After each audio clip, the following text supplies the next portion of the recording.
Say here. You know what I mean? Means we expect a lot out of you. Oh boy. Yes, sir. How we want to start? Yeah, I know. Anyway, this really isn't pertinent to this team, but go back when you came with Yes, Matt. sir. Did you think you'd be here 9 years? Great question. No, I didn't. But as we got here in this conference and saw what we can do here at Iowa State, this place is right where we need to be at. Have a chance to play for a championship, and you get good quality players. So it's been awesome 9 years. I've always, throughout those 9 years, I've always contended that you've been the, I don't know what the word is, the overshadowed coach. When you're talking defense, you're talking John, for example. But yet your defensive line has played lights out throughout the whole thing. Yeah. What's been the key to that kind of consistency? Well, I don't mind being a trench guy on this part of this great staff.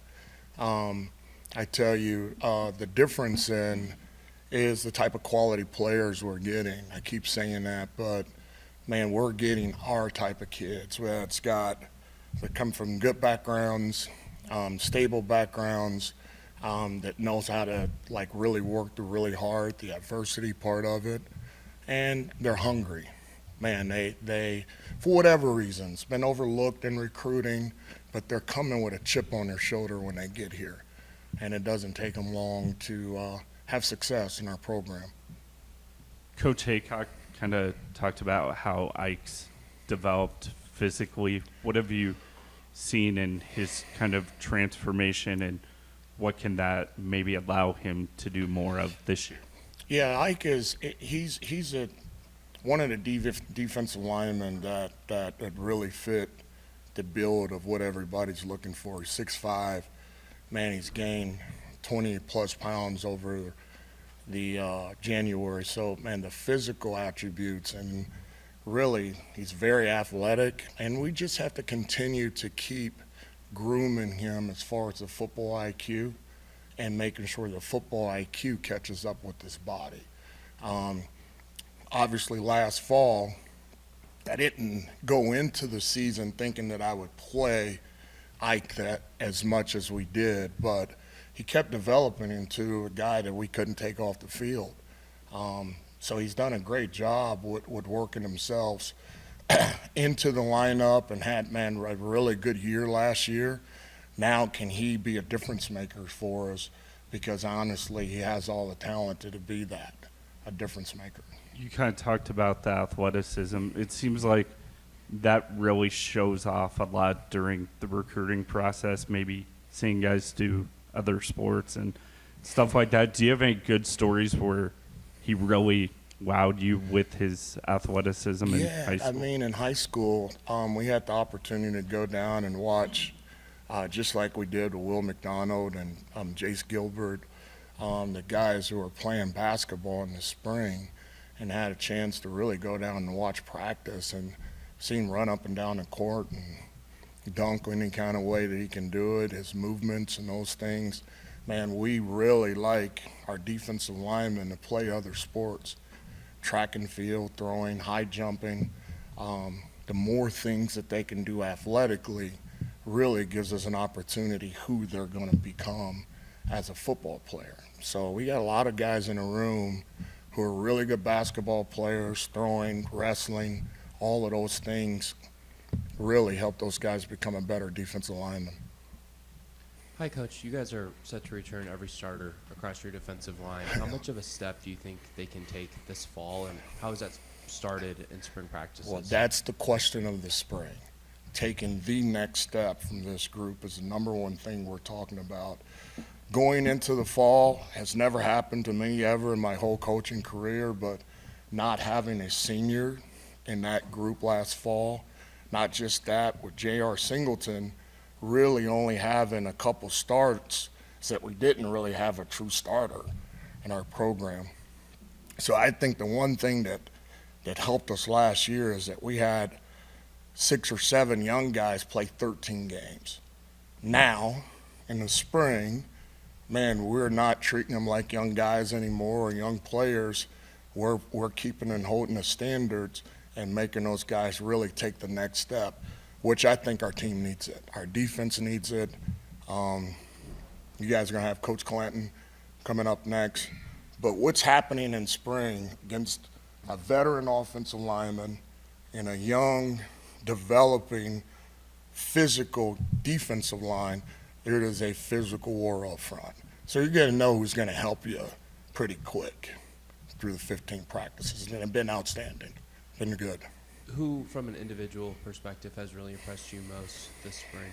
Well, Kennard Snyder is going to help our football team.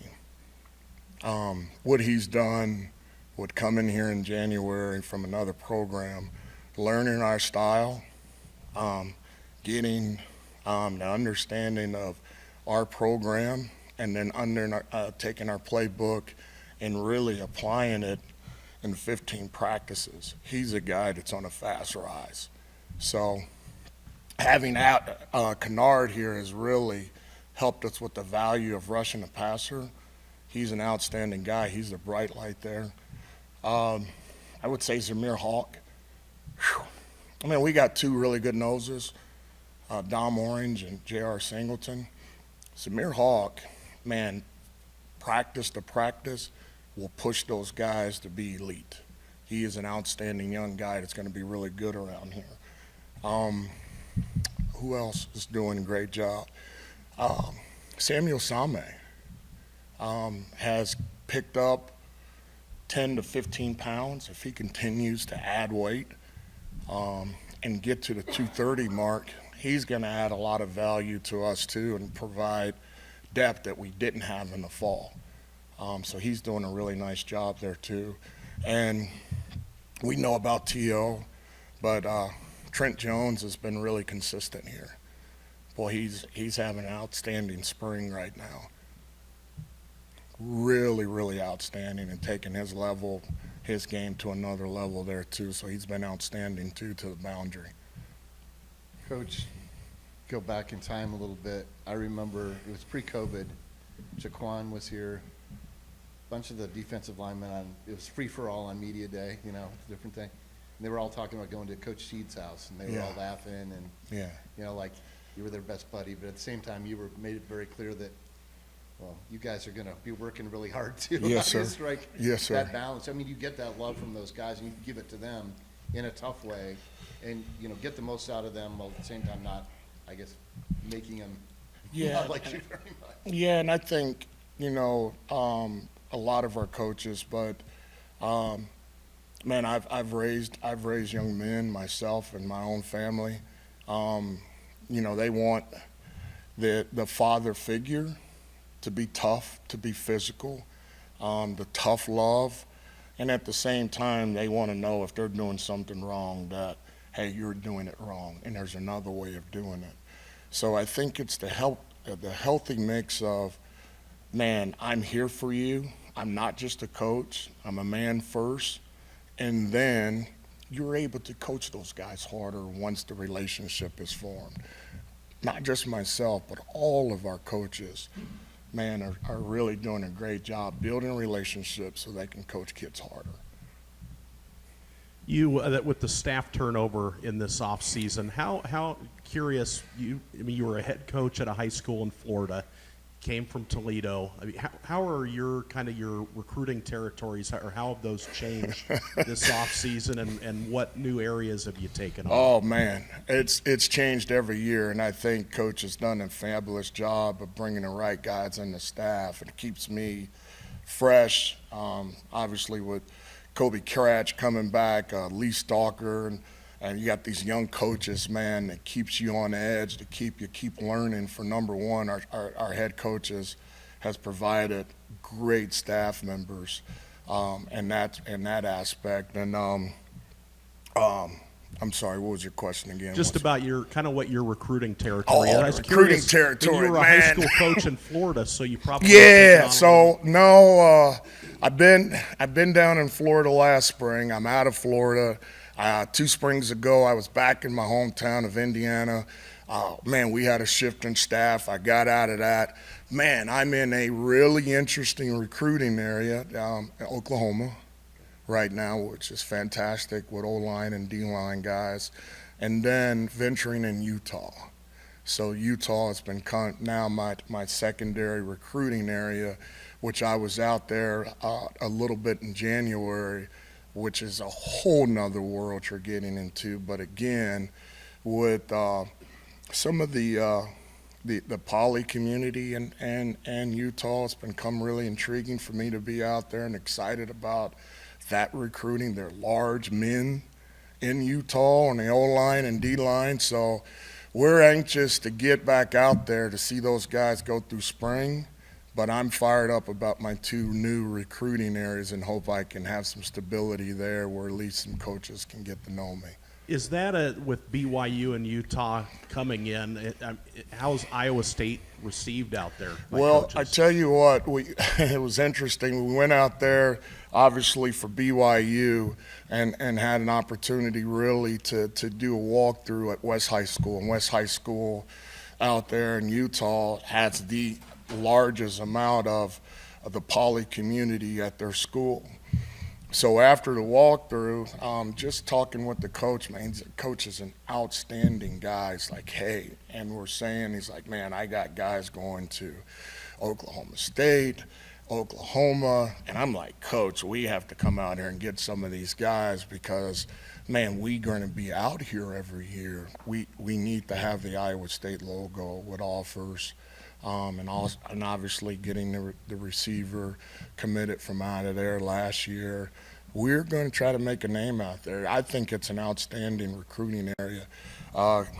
Coach had brought a group over from West, was incredible, so they made the commitment out here to come and see us. So, man, it's hopefully we can get a pipeline going out there. I know Oklahoma State has made a good living out there, man, with some really good quality players. Man, we're like to do the same, and I think we got a good start on that going out to Utah. But it's different, but it is a lot of outstanding big humans all over the place.